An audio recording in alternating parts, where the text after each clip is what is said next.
we do it every day. We be grinding, and if you ask me, we the best. I'ma be like, yo, that's us with the crazy flow. And you gon' hear us on the radio. This is how we do every day. We be grinding, and if you wanna come and test us, I'ma be like, yo, that's us with the crazy flow. And you gon' hear us on the radio when I'm spitting all these rhymes. What's going on? Back again. Welcome back to the 10-yard fight. Part 12 of volume 18. Once again, we're down by 14. Down by 14. Boy, speaking of 14, that was wild in this scheme right here. You know, we came correct with this scheme right here. This is gonna be a good one. Yeah, man, this was a good scheme. I realized, though, you always see 14 in the end zone. Of course, I played with Seattle throughout the entirety of displaying the scheme. Or if it ain't 14, it's 11 or 16. You know, it's ways to get these guys the ball. And then 87, the tight end, he got in there a lot too, and as well as the running back. You know, he got in the end zone a lot too. So pretty much all 5 eligibles were involved in this game. As you can see, we're down by 14. Yeah, I mean, all 5 eligibles were involved heavily into this scheme. But let's get started. This guy looks like he's running a zone coverage play. As you can see, I'm down by 14. That's because he's doing tricky stuff like that. This is man. And look at the guy who I'm pointing to. He's defending my tight end all the way on the wheel route. Come on, man. What a beautiful rat catch. And see, it took me a possession or two to realize what he was doing. He was in man coverage, but he was playing baseline. So that was real smooth and slick right there. As we displayed the last video, you got to beat man coverage. And man coverage comes in a lot of ways. Heavy blitzing, zero safeties, base aligning, off coverage, you name it. Look at that right there. Like this, even right here, he's in the goal line. He's in a goal line man coverage. I don't blame him. He just was influenced by the run game on the previous few plays. So he had to call something to make sure he defended the run game, and that's what he gambled with. Yeah, we talked about that 2 videos ago, how we space things out to bait them up so we can run, or we try to manipulate the box. And then we get into the little mind games of when they stack the box, we go outside. So yeah, we're gonna hit this spacing switch one more time. There's a reason why they call this thing spacing switch. Now, as you can see on the left side, on the speed out, things get kind of mumble jumbled, right? And I've been telling you guys, like, I'm really not a fan of doing spacing switch versus man coverage. Now, because for 2 things. First of all, my guy may not get separation on the speed out. And second of all, players run into each other. Just like in NBA or basketball, it's 3-on-3 over there, right? They call it spacing switch because my guys are crisscrossed. And you know what's called they have switching defense in basketball, where you don't go across the court. You would just carry your man over to the next man, and then everybody is kind of like on one accord and pick people up. And any fault or error in that communication, and things get wide open like you just saw. So yeah, that's why they call that play spacing switch, because they're spacing it out and those guys are rotating, like they're crisscrossing. So if it's man coverage, the defense guys are going to get caught up in the shuffle as well. And I don't really call it versus man because I don't want my guy to get caught up in the trash as well. So yeah, 14-14, here we go. So he's heavy on the man plays. He's going to do real good right here. We're going to give him credit.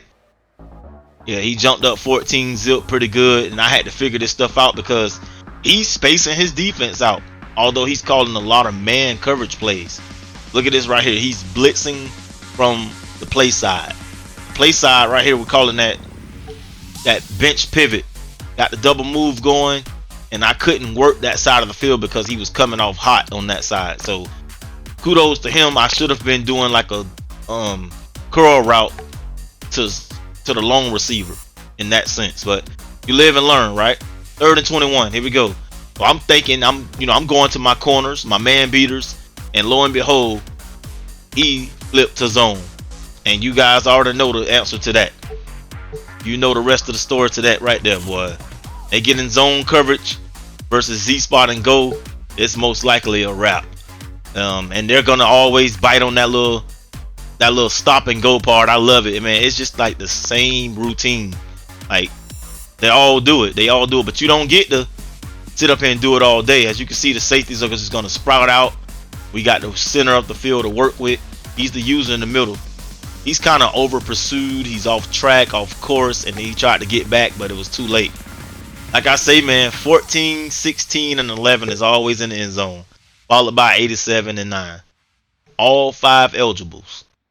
There you go right there. He's off course. He tried to get back, and it's not going to happen. No, sir. This is probably one of my favorite plays. I think this is the most effective play in the scheme, Z spot and go.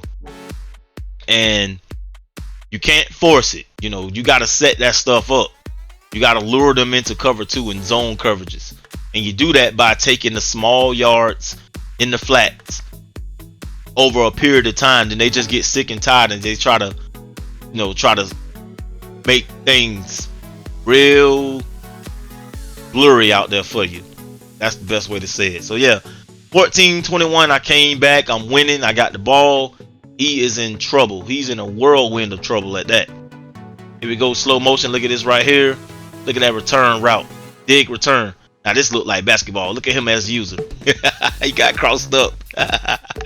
Oh yeah, he tried to jump another route. And see, he's trying to be slick by playing in front of my guys and trying to guess where I'm going.